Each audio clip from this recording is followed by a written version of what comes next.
പ്രിയമുള്ള പ്രേക്ഷകരെ നമസ്തേ. നമ്മുടെ ചർച്ച ചെയ്യുന്ന ജ്യോതിഷ വിഷയം സൂര്യൻ്റെ മീനമാസത്തിലേക്കുള്ള ചാരവശാലുള്ള പ്രവേശനവും ശുഭാശുഭ ഫലങ്ങളുമാണ്. ഒരു മാസക്കാലമാണ് സൂര്യൻ ഒരു രാശിയിൽ നിൽക്കുക. 12 രാശികളിലും സൂര്യൻ ഓരോ രാശികളിലും മാറി മാറി സഞ്ചരിച്ച് ഇപ്പോൾ സൂര്യൻ മീനൻ രാശിയിലേക്ക് പ്രവേശിച്ചിരിക്കുകയാണ്. സൂര്യൻ മീനൻ രാശിയിലേക്ക് പ്രവേശിച്ചത് 1201 മീനമാസം 1-ാം തീയതി, അതായത് 2026 ഏപ്രിൽ മാസം 15-ാം തീയതി കാലത്ത് 1 മണിക്കാണ്. ആ സമയത്തായിരുന്നു മീനരവി സംക്രമം നടന്നത്. കഴിഞ്ഞ 2 മാസക്കാലമായി സൂര്യൻ ശത്രുക്ഷേത്രത്തിലായിരുന്നു, മകരത്തിലും കുംഭത്തിലും. യഥാർത്ഥത്തിൽ സൂര്യൻ്റെ ബലം, സൂര്യൻ്റെ പ്രഭാവം ആരംഭിക്കുന്നത് മീനൻ രാശിയിൽ, സ്വന്തം സുക്ഷേത്രമായ മീനൻ രാശിയിൽ പ്രവേശിക്കുന്ന സമയം മുതലാണ്. ഏതായാലും ഈ മീനമാസക്കാലം ഓരോ രാശിക്കാരുടെയും ശുഭാശുഭ ഫലങ്ങൾ എപ്രകാരമാണെന്ന് നമുക്ക് ചിന്തിക്കണം. മീനൻ രാശിയിൽ നിൽക്കുന്ന സൂര്യന് വരാഹമിഹിര ആചാര്യൻ പറഞ്ഞിരിക്കുന്ന ആശ്രയഫലം ഇപ്രകാരമാണ്: തോയോത്ഥ പണ്യ വിഭവ വനിതാധൃത അന്ത്യേ. ഇദ്ദേഹം വനിതകളാൽ ആദരിക്കപ്പെടും. 1. തോയോത്ഥ പണ്യ വിഭവ, ജലവുമായി ബന്ധപ്പെടുന്ന ക്രയവിക്രയങ്ങളിലൂടെ ഇദ്ദേഹത്തിന് ധാരാളം സമ്പത്ത് ലഭിക്കും.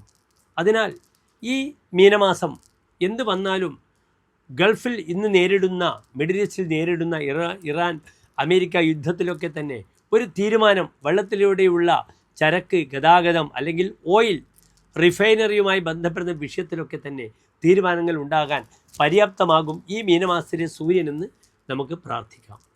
സൂര്യൻ മീനമാസത്തിൽ അങ്ങേയറ്റം അത്യുച്ചത്തിൽ രാശിയിലേക്ക്, ഉച്ചരാശിയിലേക്ക്, മേടത്തിലേക്ക് പ്രവേശിക്കുന്ന സമയമാണ്.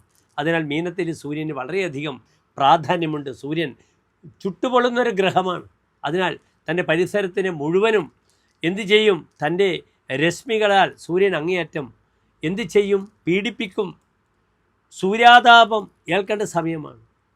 വലിയ ബുദ്ധിമുട്ടാണ്. നടന്നു പോകുമ്പോൾ പോലും സൂര്യരശ്മികൾ അതിൻ്റെ വല്ലാത്തൊരു അനുഭവത്തിലേക്ക്, ചൂടിലേക്ക് പ്രവേശിക്കുന്ന സമയമാണെന്ന് കൂടി എൻ്റെ പ്രിയമുള്ള പ്രേക്ഷകർ അറിയണം. ഇവിടെ നാം മേടൻ രാശി മുതൽ മീനൻ രാശി വരെയുള്ള 12 രാശിക്കാരുടെയും ശുഭാശുഭ ഫലങ്ങളാണ് ചർച്ച ചെയ്യുന്നത്.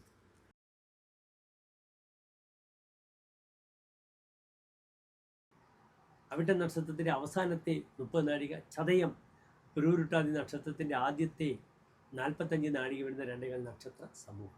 ഇവിടെ കുംഭൻ രാശിക്കാർക്ക് സൂര്യൻ നിൽക്കുന്നത് 2-ാം ഭാവത്തിലാണ്. കുംഭൻ രാശിക്കാർക്ക് സൂര്യൻ ഏത് ഭാവത്തിൻ്റെ അധിപനാണ്? 7-ാം ഭാവത്തിൻ്റെ അധിപനാണ്.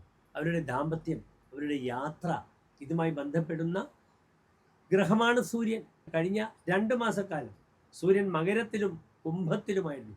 മകരത്തിൽ കുംഭൻ രാശിക്കാർക്ക് 12-ാം ഭാവത്തിലും, കുംഭത്തിൽ ലഗ്നഭാവത്തിലുമാണ്, ശുഭമല്ല.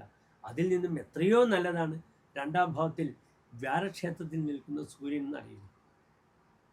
ഭൂരിദ്രവ്യോ നിവർഹൃതധനി വക്രരോഗി ദ്വിതീയേ. 2-ൽ സൂര്യൻ വരുമ്പോൾ ഭൂരിദ്രവ്യ, തനിക്ക് ധാരാളം കാശുണ്ടാക്കാൻ പറ്റും, ധനമുണ്ടാക്കാൻ പറ്റും. നിർവഹൃതധനി, രാജാവ് തൻ്റെ ധനം അപഹരിക്കും. അതിനാൽ പലപ്പോഴും കാശുണ്ടാക്കുന്നവർ ശ്രദ്ധിക്കണം. ഗവൺമെൻറ്റിന് കൊടുക്കേണ്ടത് കൊടുത്തില്ലെങ്കിൽ GST-കാരും സെൽ ടാക്സുകാരും ആദായ നികുതിക്കാരും തന്നെ വീട്ടിലേക്ക് പാഞ്ഞു കയറും. ശ്രദ്ധിക്കണം. ഗവൺമെൻറ്റിന് അടക്കേണ്ട ചെറിയ ടാക്സ് ആണെങ്കിൽ, അല്ലെങ്കിൽ അതിന് പിഴ അടയ്ക്കേണ്ടി വരും. പലപ്പോഴും ഒരു ചെറിയ ഗവൺമെൻറ് അടയ്ക്കേണ്ടുന്ന തുക വളരെ ചെറുതായിരിക്കണം, പക്ഷെ അത് അവോയ്ഡ് ചെയ്ത് അതിൻ്റെ പേരിൽ ഫൈനിൻ്റെ ഫൈനൊക്കെ ഉണ്ടാകുന്ന സമയമാണ്. അത് ശ്രദ്ധിച്ചു കൊള്ളണം. പിന്നീട് വക്രരോഗി, മുഖത്തെ രോഗമുണ്ടാകും. മുഖത്തുണ്ടാകുന്ന രോഗങ്ങൾ, പ്രത്യേകിച്ച് കണ്ണട വെക്കേണ്ടി വരും, അല്ലെങ്കിൽ കണ്ണിൻ്റെ ഗ്ലാസിൻ്റെ പവർ കൂട്ടേണ്ടി വരും. ഇങ്ങനെയുള്ള ബുദ്ധിമുട്ടുകൾ വരും. അത് ശ്രദ്ധിക്കുക. ചമത്കാര ചിന്താമണിയിൽ ഇപ്രകാരം പറഞ്ഞിരിക്കുന്നു: ധനയസ്യ ഭാനുസ ഭാഗ്യാധികസ്യ. 2-ൽ സൂര്യൻ വരുമ്പോൾ നല്ല ഭാഗ്യമുണ്ടാകും. ചതുഷ്പാ സുഖം, വാഹന സുഖം ലഭിക്കും. സദ്വയെ സംജയാതി, നല്ല കാര്യങ്ങൾക്ക് കാശ് ചെലവാക്കും. അതിനാൽ കൺസ്ട്രക്റ്റീവായ വിഷയങ്ങളിലേക്ക് കാശ് ചെലവാക്കുക, നല്ല കാര്യങ്ങൾക്ക് കാശ് ചെലവാക്കുക. കുടുംബേ കലിർ ജായയ ജായതേ, ഭാര്യ കാരണം കുടുംബത്തിൽ കലിയുണ്ടാകും. ഇവിടെ ശ്രദ്ധിക്കണം. 7-ാം ഭാവാധിപൻ കുടുംബസ്ഥാനത്ത് നിൽക്കുന്നു. കുടുംബസമാധാനം ഭാര്യ കാരണം കുറയും.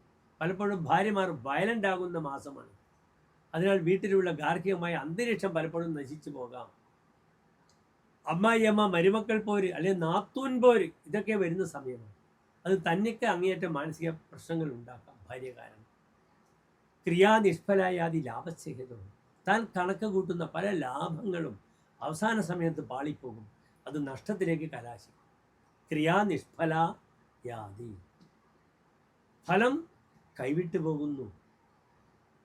ലാഭത്തിന് വേണ്ടി ചെയ്യുന്ന കർമ്മങ്ങൾ ലാഭച്ഛേദവും, അപ്പോൾ താൻ എന്താണോ ലാഭം പ്രതീക്ഷിക്കുന്നത് അത് നഷ്ടത്തിലേക്ക് കലാശിക്കുന്ന സമയമാണ് മീനൻ രാശിക്കാർ.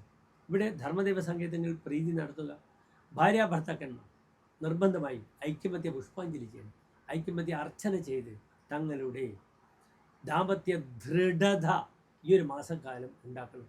പ്രത്യേകിച്ച് ഉമാമഹേശ്വര ക്ഷേത്രത്തിൽ പോകുന്നത് വളരെ ഗുണമാണെന്ന് അറിയുക. അവിടെയാണ് ദാമ്പത്യ പൂജ ചെയ്യാനായിട്ട് നല്ലത്. പ്രിയമുള്ള പ്രേക്ഷകർ, നന്ദി, നമസ്തേ.